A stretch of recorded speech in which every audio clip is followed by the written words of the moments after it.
இன்றைய காலை பொழுதிலும் கூட இது வானத்தின் வாசல் ஊழியத்தின் மூலம் உங்களை சந்திப்பதில் கர்த்தருக்குள் மிகுந்த சந்தோஷம் அடைகிறேன். அநேகர் பிரச்சனையோடு தான் இன்றைய வாழ்க்கையை ஓட்டிக்கொண்டிருக்கிறார்கள். என்னுடைய பிரச்சனை எப்பொழுது மாறும், என்னுடைய பொல்லாப்பு எப்பொழுது மாறும், என்னுடைய பாரம் எப்பொழுது மாறும் என்று அநேகர் அனுதினமும் தேவ சமூகத்தில் போய் கண்ணீரை ஊற்றிக்கொண்டிருக்கிறீர்கள். ஆண்டவர் சொல்லுகிறார், உன்மேல் இருக்கக்கூடிய இந்த பொல்லாப்பை நான் மாற்றுவேன். உன் கூடாரங்களில் வாதை அணுகுவதில்லை, சத்துருவின் கிரியைகள் உன்னை தொடுவது இல்லை என்று ஆண்டவர் இன்றைய காலை பொழுதில் ஒவ்வொரு குடும்பத்தையும் பார்த்து அவர் வாக்கு கொடுத்து கொண்டிருக்கிறார். இன்றைய காலை பொழுதிலும் கூட ஆண்டவர் நமக்கு தரக்கூடிய நல்ல வார்த்தை என்னவென்றால், சங்கீதம் 91:10 இவ்வாறாக சொல்லுகிறது, பொல்லாப்பு உனக்கு நேரிடாது, வாதை உன் கூடாரத்தை அணுகாது. வசனம் இவ்வாறாக சொல்லுகிறது, பொல்லாப்பு உனக்கு நேரிடாது, வாதை உன் கூடாரத்தை அணுகாது. ஆண்டவர் சொல்லுகிறார், பிரச்சனையாக இருந்தாலும் சரி, பாடுகளாய் இருந்தாலும் சரி, வியாதியாய் இருந்தாலும் சரி, அது உன்னை இனிமேல் அணுகாது. வாதையாகிய சத்ரு உன் கூடாரத்தை அணுகுவதில்லை. இன்றைக்கு அநேகருடைய கூடாரங்களில் இருளின் ஆதிக்கம் செயல்பட்டு கொண்டிருக்கிறது. சத்ருவானவன் அநேக கூடாரங்களை தான் தெரிவு செய்து கொண்டு பிரச்சனைகளை கொண்டு வந்து போடுகிறான், பாடுகளை கொண்டு வந்து போடுகிறான், பிரிவினைகளை கொண்டு வந்து போடுகிறான், பொல்லாப்பை கொண்டு வந்து போடுகிறான். கணவன் மனைவிக்கிடையே சண்டைகளை மூட்டி சத்ருவானவன் சந்தோஷப்படுகிற நிலையில்தான் இன்றைக்கு அநேக குடும்பங்களில் நடந்து கொண்டிருக்கிறது. அநேக குடும்பங்களில் சமாதானத்தை சீர்குலைத்து விடுகிறான். ஆண்டவர் சொல்லுகிறார், அந்த சத்ருவாகிய பிசாசு இனி உன் கூடாரத்தில் அணுகுவது இல்லை. நான் உன் கூடாரத்தில் தங்கி தாபரிக்கும் போது அப்பேற்பட்டதான பிரச்சனைகள் அங்கு வருவதில்லை.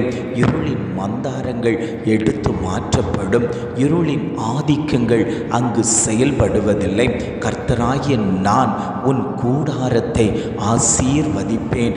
அந்த கூடாரத்தில் இனி பொல்லாங்கு வருவதில்லை, வாதை உன் கூடாரத்தை அணுகுவதில்லை, பிரச்சனை உன்னை சூழ்ந்து வருவதில்லை, போராட்டம் உன்னை நெருக்குவதில்லை, வியாதி உன்னை அணுகுவதில்லை, கடன் பாரம் உன்னை நெருக்குவதில்லை என்று ஆண்டவர் இன்றைய காலை பொழுதில் ஒவ்வொரு குடும்பங்களையும் பார்த்து வாக்கு கொடுத்து கொண்டிருக்கிறார். பிரியமான தேவ பிள்ளைகளே, குடும்பங்களை பிரிக்க நினைக்கிற, குடும்பங்களை சதி செய்ய நினைக்கிற, பிள்ளைகளுக்குள்ளாடி பிரச்சனைகளை மூட்டி விடுகிற அந்த சத்ருவாகிய பிசாசு அநேக குடும்பங்களை தன் கைக்குள் இழுத்து வைத்து கொண்டு பிரச்சனைகளை உண்டு பண்ணி கொண்டிருக்கிறான். ஆண்டவர் சொல்லுகிறார், நான் உன்னை விடுவிப்பேன். நீ என்னுடைய சமூகத்தில் வந்து காத்திருப்பாயானால் இந்த பொல்லாங்கிலிருந்து உனக்கு விடுதலை கிடைக்கும். உனக்கு விடுதலை தரக்கூடியவர் நான் உன் பக்கத்தில் உலாவிக் கொண்டிருக்கிறேன். நீ உன்னதமானவரின் மறைவுக்குள், சர்வ வல்லவருடைய நிழலுக்குள் வந்து நீ தங்குவாயானால் உன்மேல் எந்த கண்ணியும் வருவதில்லை, எந்த பொல்லாப்பும் வருவதில்லை. உனக்காக நான் செட்டைகளை விரித்து வைத்திருக்கிறேன். உன் பிள்ளைகளை அடைக்கலம் கொடுக்க நான் உனக்காக செட்டைகளை விரித்து வைத்திருக்கிறேன் என்று ஆண்டவர் குடும்பங்களை பார்த்து சொல்லுகிறார். சவுல் தாவீதுக்கு விரோதமாய் பொல்லாங்கு செய்ய நினைத்தான். ஆனால் தாவீது தேவனையே நோக்கி பார்த்து கொண்டிருந்ததினால் அந்த பொல்லாப்பிலிருந்து தேவன் தாவீதை விடுவித்தார். சவுல் தாவீதை கொல்ல வேண்டும் என்று தன்னுடைய ஈட்டியினால் பலமுறை முயற்சி செய்தும் தோல்வி அடைந்தான். காரணம் என்ன தெரியுமா? ஆடுகளை மேய்த்து கொண்டிருந்த போது அவன் தேவனை நோக்கி துதித்து பாட ஆரம்பித்தான். அவனுடைய சிரசின் மேல் அபிஷேகம் வைக்கப்பட்டது. அந்த அபிஷேகம் அவனை புடமிட்டது, பல தீங்குகளிலிருந்து அவனை பாதுகாத்து கொண்டது. பிரியமான தேவ பிள்ளைகளே, நீங்கள் இன்றைக்கு அபிஷேகத்தை இழந்து நிற்கிறீர்களா? உங்களுடைய சிரசின் மேல் அபிஷேகம் வைக்கப்பட்டிருக்கிறதா? பரிசுத்த ஆவியானவருடைய கரம் வைக்கப்பட்டு ஏற்பட்டிருக்கிறதா? நான் சோதனைக்குள்ளாடித்தானே போய்கொண்டிருக்கிறேன். நான் நன்றாக வேதம் வாசிக்கிறவன், நான் நன்றாக வேதம் வாசிக்கிறவள், நான் நன்றாக ஜெபிக்கிறவன். ஆனாலும் எனக்கு சோதனைகள் வந்து கொண்டிருக்கிறதே, என்னால் இதிலிருந்து தப்பித்து கொள்ள முடியவில்லையே என்று அநேக ஜனங்கள் தேவனை நோக்கி முறையிட்டு கொண்டிருக்கும் போது ஆண்டவர் சொல்லுகிறார், உன் ஜீவனை நான் பாதுகாத்து வைத்திருப்பேனேயானால், நான் உன்னை பாதுகாத்து வைத்து உன் ஜீவனை பத்திரமாய் என் கைக்குள் வைத்து இருப்பது அது நான் உன்மேல் வைத்த சுத்த கிருபை. நீ ஒரு காலத்தில் என்னிடத்தில் வந்து அமர்ந்து உன் கண்ணீரையெல்லாம் ஊற்றி கொடுத்தாய் அல்லவோ, அந்த கண்ணீரின் பலன்தான் நீ இன்றைக்கு ஜீவனோடு இருப்பது. அநேகர் உன் கண்களுக்கு முன்பாக மரித்து போய்கொண்டிருக்கும் போது, வியாதிப்பட்டு போய்கொண்டிருக்கும் போது, நீ ஜீவனோடு சுகபலத்தோடு ஆரோக்கியத்தோடு என் சமூகத்தில் வந்தும் போயுமாய் இருப்பதற்காக உனக்கு நான் ஆரோக்கியம் தந்து என் சட்டையின் நிழலுக்குள்ளாடி மூடி மறைத்து வைத்திருக்கிறது எதற்கு தெரியுமா?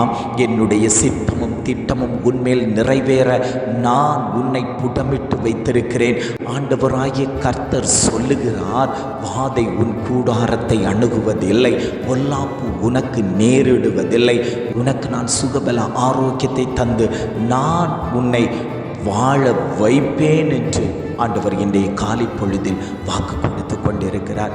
ஜெபிக்கலாமா? அன்பின் பரலோக பிதாவே, இந்த காலை பொழுதுக்காக நாங்கள் உம்மை துதிக்கிறோம், ஸ்தோத்தரிக்கிறோம் ஆண்டவரே.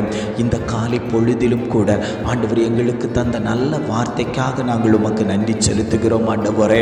வாதை உன் கூடாரத்தை அணுகாது, பொல்லாப்பு உனக்கு நேரிடாது என்று நல்லதொரு வார்த்தையை தந்தீங்க ஆண்டவரே.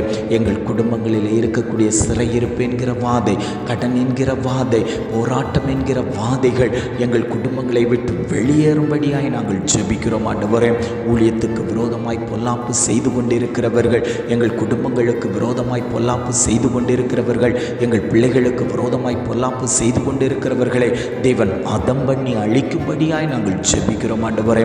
எங்கள் குடும்பத்தில் பரிசுத்த ஆவியானவருடைய நதி ஊற்றப்படும்படியாய் நாங்கள் ஜெபிக்கிறோம். உம்முடைய சமூகத்தில் காத்திருந்து ஜெபிக்க, துதிக்க, பாட தேவன் எங்களுக்கு கிருபை தரும்படியாய் நாங்கள் ஜெபிக்கிறோம் ஆண்டவரே. இதை கேட்டுக்கொண்டு இருக்கக்கூடிய ஒவ்வொரு குடும்பங்களையும் தேவன் பலப்படுத்தி ஆசீர்வதிக்கும்படியாய் நாங்கள் ஜெபிக்கிறோம். அந்த குடும்பங்களில் இருக்கக்கூடிய சிறையிருப்புகளை மாற்றி போடுங்க ஆண்டவரே, பொல்லாப்பை மாற்றி போடுங்க ஆண்டவரே, வாதைகளை மாற்றி போடுங்க ஆண்டவரே. கூடாரத்துக்குள் நுழையாதபடிக்கு வீட்டின் நிலைக்கால்களிலும் உள்ளறைகளிலும் இயேசுவின் இரத்தம் பூசப்படும்படியாய் நாங்கள் ஜெபிக்கிறோம். எங்களை பாதுகாத்து கொண்டதற்காய் ஸ்தோத்திரம்.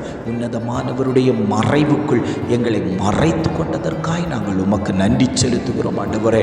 இம்மட்டுமாய் நடத்தினீங்க, இனியும் நீர் எங்களை நடத்தும்படியாய் நாங்கள் ஜெபிக்கிறோம். எங்களை தாழ்த்தி தருகிறோம். துதி கன மகிமை எல்லாம் உமக்கே செலுத்துகிறோம். மீட்பர் இயேசுவின் மூலம் ஜெபம் கேளும் நல்ல பிதாவே. ஆமேன், ஆமேன்.